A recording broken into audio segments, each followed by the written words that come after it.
Demak, nima ekan bu? SSD. То есть vaqtincha xotirami, doimiy xotirami?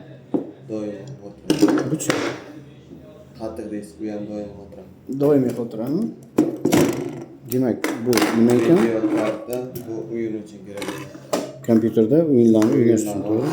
Kerak bo'ladi. Shunday. Xo'sh, ketdik dalish. Markaziy protsessor. Nima uchun kerak? Matematik amallarni bajarish uchun. Xo'sh. Qattiq diskni uchinchi avlodi eng oxirgisi. Doimiy xotirami? Doimiy xotira. Operativ xotira. Nima uchun kerak? Ilovalar ochish uchun. Tezroq yuklash uchun.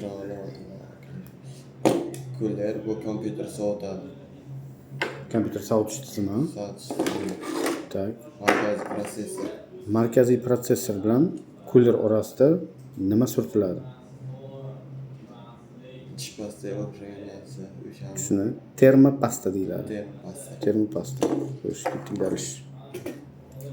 Ona tilida bu hamma qurilmalarni birlashtirib ishlatib beradi kompyuterga. Operativ xotirani qayerga qo'yamiz? Operativ xotira.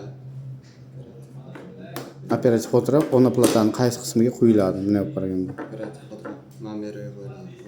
Bu yerga, video karta qayerga qo'yiladi? Video karta mana bu yerga qo'yiladi. To'ppa-to'g'ri. Markaziy protsessor qayerga qo'yamiz? Markaziy protsessor mana bu yerga qo'yiladi. Kelganingizga necha kun bo'ldi? 3 kun bo'ldi, bu 3-chi kun.